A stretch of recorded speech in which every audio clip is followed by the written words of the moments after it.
네, 안녕하세요. 예스맨입니다. 항상 구독과 좋아요는 저한테 힘이 많이 되고요. 소중한 시간을 쪼개서 광고 한 편씩이라도 끝까지 봐주시면 정말 깊이 감사드리겠습니다. 그리고 제 영상의 속도가 마음에 들지 않으신 분들은 영상 상단 또는 하단에 속도 조정기가 있으니 잘 참고하셨으면 좋겠습니다. 한 커뮤니티 쪽에서 마진이라는 닉네임을 가지신 분이 본인이 직접 김치 수합 채굴 후기에 대해서 올려놨던 내용을 볼 수가 있게 되겠습니다. 트론도 뭐 채굴한다 그래서 트럭롱 어제 쳐놓고 남은 돈 전부 김치 채굴하고 왔는데 가스비가 아주 후덜덜하다, 미칠 것 같다. 4만 달러 들고 채굴하러 갔었는데 거래소 채굴 거래소 가스비만 한 40만원 언저리가 나갔다. 40만원이 이게 말이 되냐? 나 돈 벌려고 왔는데 오히려 스스로만 남 좋은 꼴만 해준 거 아니겠냐? 뭐 이런 내용이 좀 눈에 들어왔고요. 여기에서 이제 보게 되면 페어가 김치와 이더라서 그걸로 했는데도 생각보다 최고 수익이 얼마 안 됐다. 시간당 3에서 5% 정도로 나오는 것 같은데, 김치 가격이 변동이 너무 심해서 김치가 떨어지면 손해, 김치가 오르면 플러스이길래 그냥 김치 차트 보고 고점일 때 런했다. 수익은 2시간 채굴로 한 11% 정도 나왔고, 김치 떡상 이후로 30% 정도 먹고 토탈은 35% 먹은 것 같다. 김치 채굴 들어간 이유는 어제 채굴 시간당 수익 5에서 60%였고 흑인이 김치 언급해서 그것도 진입한 건데 생각보다 너무 위험한 것 같다. 근데 2시간 만에 35% 처먹었으니까 이것도 쏠쏠한 거 아니겠냐. 그리고 이것도 어떻게 보면 잘 이용하면 먹을 부분도 꽤 있다.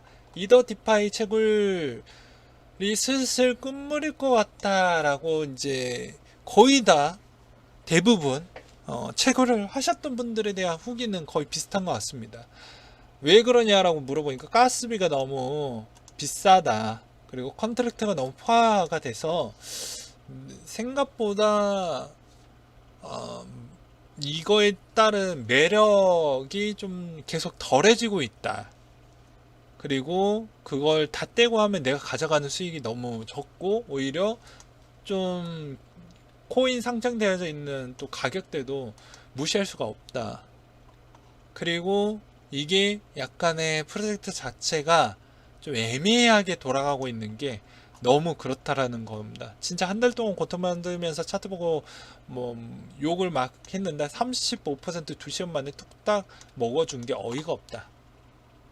그리고 트론 책을 좀 기대할 만한 것 같아서 계속 홀딩할 거고, 저스트나 눈치껏 잘 담아두면 밴드 할 수 있을 것 같다. 이미 늦었을 수도 있지만 100만에서 1000만원 골리는 사람들은 메타 잘 따라가면 시드 떡상할 수 있을 것 같다 라는 내용을 남겨주시기도 했습니다. 그러니까 여기에 이제 퍼센티지 보면 혹하시는 분들이 간혹 있어요. 네. 그러니까 적절히 한 프로젝트 끝나면 그 다음 프로젝트 채굴에 하셨던 분들은 이렇게 좀 가는 것 같습니다. 계속 뭐 예를 들어서 뭐 컴파운드에 대한 이것만 하는 게 아니고, 여기서 좀 재미봤으면 이게 끝물인 것 같으면 계속 갈아타기 형태로, 그래서 지금 이분 같은 경우도 트론 채굴 좀 이제 기대가 좀 되니까 요거 조금 시간 지나서 해보면 괜찮지 않겠냐 라는 이야기를 좀 한 것이죠. 그래서 여러분들 채굴 또 잘 안 해보시니까 후기 부분 또 디테일하게 나눠져 있어서 요거 한번 가지고 와봤습니다. 네, 오늘 좀 재미있는 소식을 또 준비를 했는데요. 노홍철 씨, 연예인도 코인을 한다 라고 해가지고 또 모 프로그램에서 노홍철 씨가 나와가지고 주식을 예능처럼 해가지고 실전 투자 부분을 좀 해서 교육을 좀 가르치 주는 그런 예능 프로였습니다. 그래서 말 나온 김에 코인 이야기가 나와서 제가 코인 이야기만 잘라갖고 가지고 왔거든요. 그래서 이분 한번 무얼 들고 있는지 한번 보도록 하겠습니다. 연예인 과연 무얼 들고 있나? 그리고 노홍철 씨 좀 잘 벌죠. 예. 그래서 뭘 들고 있나? 비트코인 캐시 트론 정도를 들고 있고요. 끝난 게 아닙니다. 에이다이오스, 네오, 스텔라, 온톨, 퀀텀, 하이브, 스팀. 그러니까 딘딘이 드립을 쳤죠. 실드를 분산 투자한 거다 라고 이렇게 이제 형을 실드를 쳐주는 형태로. 그래서 노홍철 코인 부자이다 라고 나와져 있는데 아직 끝난 게 아닙니다. 비트토렌트, 가스, 온톨로지, 가스, 에브리피디아 이런 형태인데 만약에 가스를 만약에 들고 있었으면 온톨로지 가스도 엄청나게 손해를 많이 봤겠죠. 아직도 끝난 게 아닙니다. 에브리피디아, 윈, 저스트, 블랙. 그러니까 노홍철 씨를 보게 되면 여기에 저스트가 있다는 건 아직도 코인을 꾸준히 하고 있다는 걸 여기서 알 수가 있게 되겠습니다. 그렇잖아요. 과거 거는 뭐 저렇게 가져갈 수 있지만 저스트가 들어갔다는 거는 지금도 좀 괜찮다라고 생각했기 때문에 지금도 계속 투자를 하고 있다라고 볼 수가 있는 것이겠죠. 그리고 스팀은 수익률이 무려 마이너스 97.42%, 즉 2017년도 때 했다라는 걸 알 수가 있게 되겠습니다. 그러니까 딘딘이 놀라죠. 형 97%야? 라고 하니까 너 아까 몇 퍼센트라고 했으니까 저는 마이너스 70%요. 그러니까 내가 왜 형인 줄 알아? 내가 마이너스 97%니까 내가 형이야 라고 이제 하니까 이렇게 웃으면서 또 전문가들이 웃으면서 이제 유머 형태로 이제 나왔는데요. 코인은 요 정도로 이제 노홍철 씨가 꾸준하게 하고 있다라는 점을 좀 알게 되고, 주식 부분은 이제 질병 사태로 인해서 주가가 대폭락을 했었을 때 나도 욕심내지 않고 주식 좀 해볼까라고 해가지고 한개 삼성전자를 시작을 하게 되었습니다.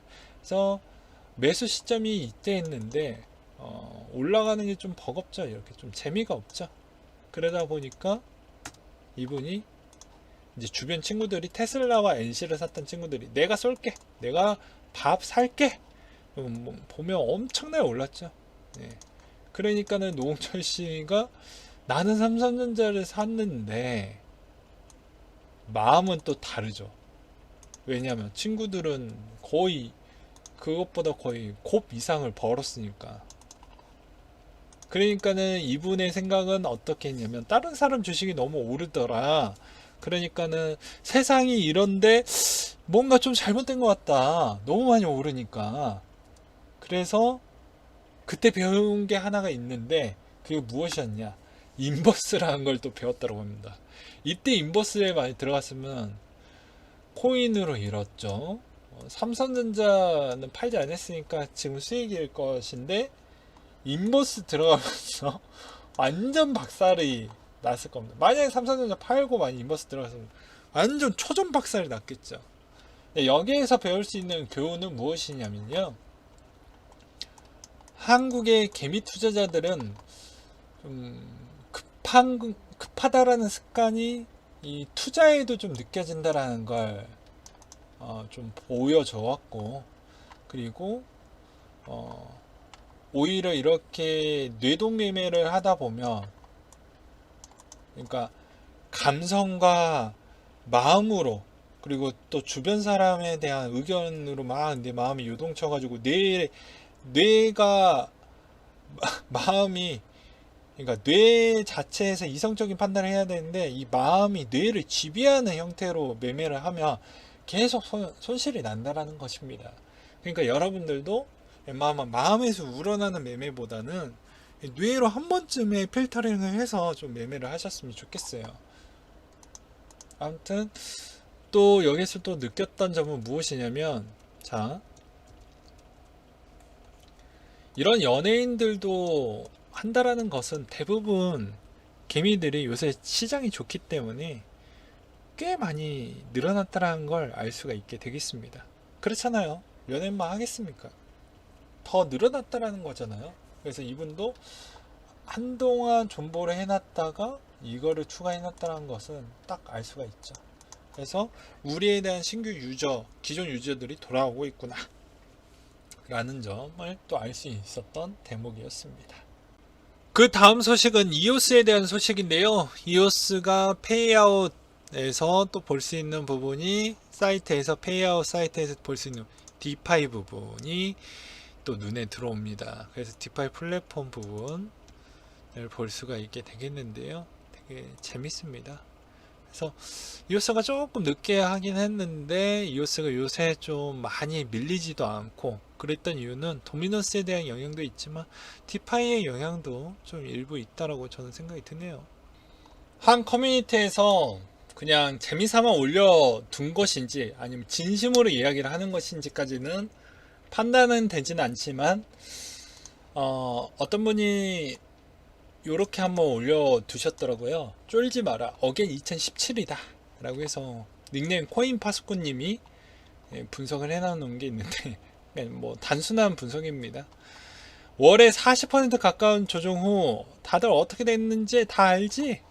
그러니까 이번의 형태는 생각보다 그렇게 조정 부분이 꽤 크게 나왔다라고 하지만 결국에 올라가더라 라는 이야기를 해보고 싶었나 봅니다. 그러니까 이때도 마찬가지로 이렇게 조정이 16년도 때도 이렇게 큰 조정이 나왔고 이분이 얘기했던 게 이제 뭐 17년도 이렇게 조정을 주었을 때도 더 많이 올라갔다. 그러니까 전초전 시점이기 때문에 좀 많이 털고 올리려고 하는 거 아니겠냐 라는 주장을 좀 하는 것 같습니다. 또한 김민아 씨도 비트코인 95% 손실 났다라고 해가지고 또 다 손절을 했다라고 하는데요. 그것도 2018년도 때 거의 다 손절을 했다라고 하는데 이거 보면 역시 존버를 안 하다 보니까 그런 것 같습니다. 적은 돈이라도 건져 볼까 라는 형태로 해가지고 한 건데 아무래도 이제 투자에 대한 지식과 뭐 여러 가지 방송 활동이 너무 바빠서 그런 거일 수도 있겠죠. 근데 존버는 끝내 이길 겁니다. 그리고 어떻게 보면 채굴 기반형 토큰이나 디파이 요새 하고 계시는 분들 보게 되면 그 사람들 주장 틀린 건 아니에요. 워낙 이제 불안하고 그만큼 트렌드에 민감한 그런 상품군 쪽에 있기 때문에 이게 그렇게 오랫동안 지속되진 않을 것이다 라는 느낌이 드는 거죠. 그렇지만 한편으로는 이렇게도 생각을 해봐야 되지 않을까요? 계속 많이 나오면 하나하나씩 보완을 해서 나오게 될 겁니다. 그러니까 비트코인이 초창기 나왔지만 비트코인에서 보완된 코인들이 꽤 나왔죠. 이더리움 보완된 코인들 막 나오듯이 그러니까 비슷한 형태라고 저는 생각이 듭니다. 그러다가 디파이 안착이 되면 우리한테는 매우 좋겠죠. 그렇기 때문에 이번 시점에 디파이에 대한 인기가 아직 끝났다라고 저는 보진 않습니다. 끝났다라고 하면 후행에 있는 그런 뭐 스시코인, 김치코인 이런 게 나오진 않죠. 더 계속 나오고 있는 실정이기 때문에 이게 멈추는 시점이 나오지 않고서야 아직도 유효하다라고 저는 생각이 드네요. 네.